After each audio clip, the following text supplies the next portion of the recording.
Anies Baswedan mantan gubernur DKI Jakarta punya hutang 50 miliar rupiah kepada konglomerat Sandiaga Uno.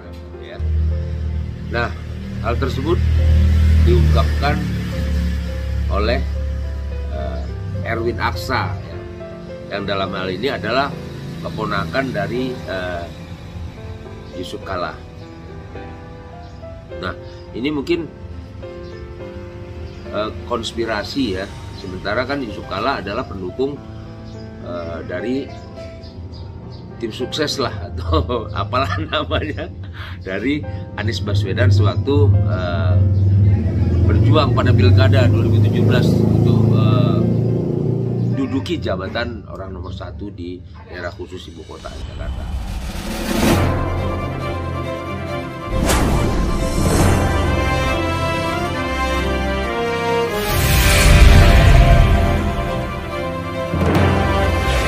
Assalamualaikum warahmatullahi wabarakatuh. Jumpa lagi kita, Mas Bro semuanya, Sobat Indonesia, dengan channel YouTube KBRI News. Nah, kali ini kita mau membahas masalah seliwiran ya, hembusan yang bukan katanya juga, tapi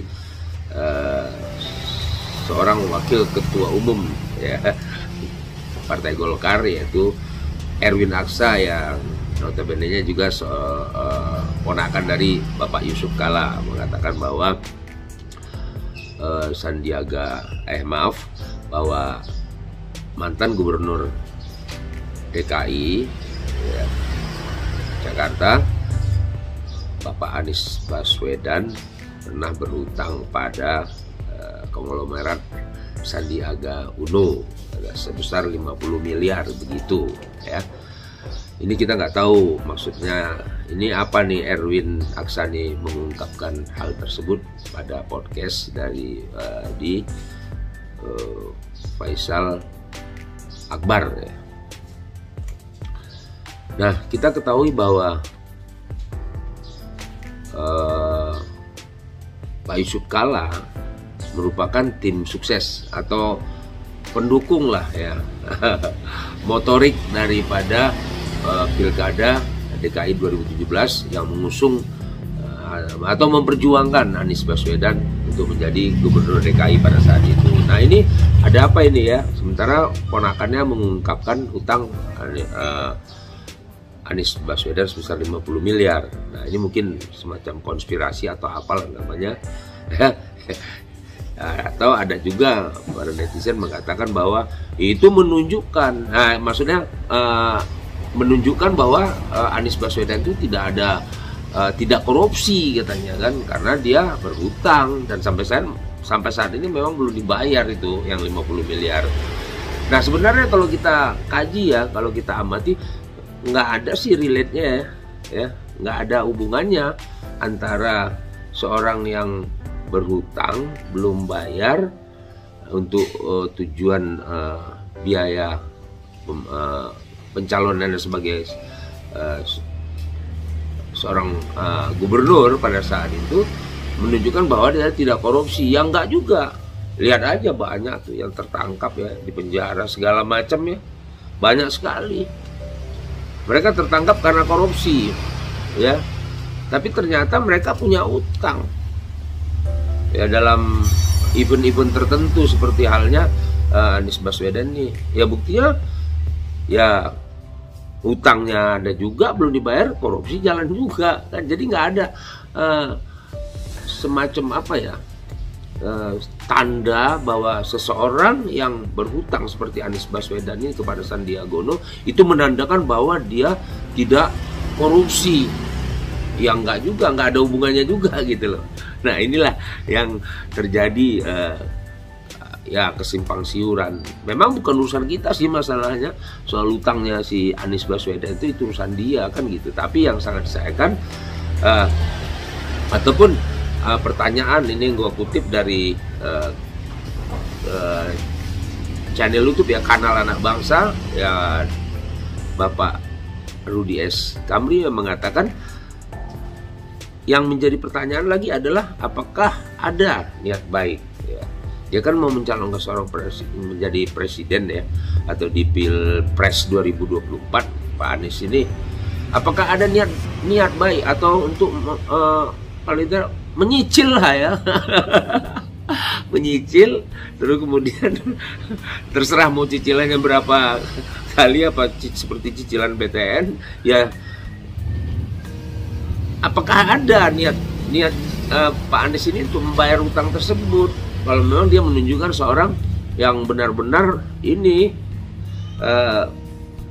sosok sejati lah gitu kan, dan menepis bahwa dan menguatkan bahwa dia ini ngutang berarti dia tidak korupsi kan gitu, yang banyak seliwiran apa namanya nih, pendapat-pendapat para netizen atau masyarakat di beberapa channel YouTube gitu. Maksudnya mendukung, memuji Anies lah ya. Bayangkan dia aja utang mau mencalonkan menjadi gubernur pada 2017 tersebut. Nah, ya enggak. Kemudian kita sedikit memberikan satu contoh yang konkret aja. Di penjara tuh penuh tuh yang korupsi, tapi dia masih punya hutang. Dia berhutang di luar, tapi tetap korupsi kan. Nah ya ini, jadi kita bukan menuduh juga Pak Anies ini dengan dia punya hutang berarti dia bisa-bisa dia korupsi. Itu nggak ada urusan dengan kita juga untuk membahas itu ataupun menuduh itu kan. Yang jelas memang sampai saat ini dia masih bersih Pak Anies gitu. Tapi kemudian Pak Rudi S. Kamri menambahkan lagi bahwa ya mungkin ini sindiran halus atau sarkasme, sindiran kasar dari Sandiaga Uno, mengatakan bahwa ya sudahlah, mau nggak mau ya dia sepertinya sudah mengikhlaskan. Tapi kan kata-kata mengikhlaskan itu apakah memang benar ikhlas seperti yang diajarkan dalam syariat agama, dalam agama Islam, walau alam bisawab kan gitu. Apakah itu menjadi semacam apa istilahnya, ya udahlah kalau memang nggak bisa dibayar gue ikhlasin aja. Mau bilang apa lagi, mungkin begitu bisa aja kan. Silakan para netizen mengartikan dari kata-kata dari Bang Sandiaga Uno ini atas utang yang sampai saat ini belum bisa dibayar oleh Bapak Anies Baswedan ya. Bukan dia seperti yang dikatakan lagi, ditambahkan lagi oleh Bapak Rudi S. Kamri, ya sebenarnya kecil lah katanya kan kalau bagi seorang Anies Baswedan uang 50 miliar. Tapi kecilnya itu sejauh mana, tapi kenapa belum dibayar juga? Ya mungkin ada lobby-lobby nanti ataupun next, mudah-mudahan ya Pak Anies terketuk hatinya sebagai seorang yang taat ya. Pak Anies ini yang kita lihat taat agamanya ya, sebagai seorang muslim ya, bahwa hutang itu akan menyangkut nanti ketika kita sakaratul maut, ketika kita menghadap Allah. Yang pertama ditanya di samping sholatnya dan lain-lain ya, salah satunya utang itu yang mengganjal kita untuk menuju Firdaus ataupun Jannatun Naim kan gitu kan, surganya Allah gitu kan. Itu yang diajarkan dalam agama ya. Mudah-mudahan aja stigma-stigma miring dari berbagai kalangan yang mengatakan bahwa masalah terkait utang 50 miliar ini bisa ditepiskan ya, bisa agak sedikit diredam. Oh mungkin ini ada yang mengatakan ini hoak lah, macam-macam ya. Di channel YouTube gua ini juga begitu, macam-macam ya. Ada dikatakan memecah belah katanya.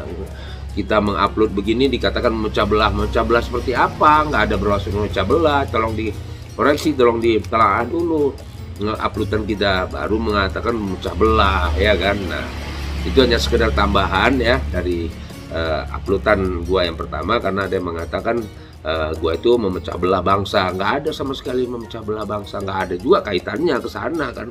Kita hanya menyambung lidah ya dari beberapa channel YouTube yang mengatakan bahwa Pak Anies Baswedan punya utang 50 miliar ya. Mungkin Partai Gerindra lebih tahu juga lah gimana sejarahnya utang tersebut kan gitu kan. Itu aja bro ya, sebagai tambahan dari uploadan kedua gua ini untuk mengcounter. Ya, ada yang mengatakan bahwa channel YouTube gua nih bertujuan memecah belah bangsa, yang nggak ada relate sama sekali, nggak ada hubungannya, nggak ada korelasinya sama sekali. Ya, demi Allah nggak ada untuk memecah belah. Oke, oke Mas Bro, mungkin cukup di sini dulu ya, nggak usah berpanjang-panjang. Kita bahas ini nanti dibilang lagi kita mau memecah belah apa. Kalau memecah belah barang-barang di dapur mungkin ya barang pecah belah ya mungkin juga.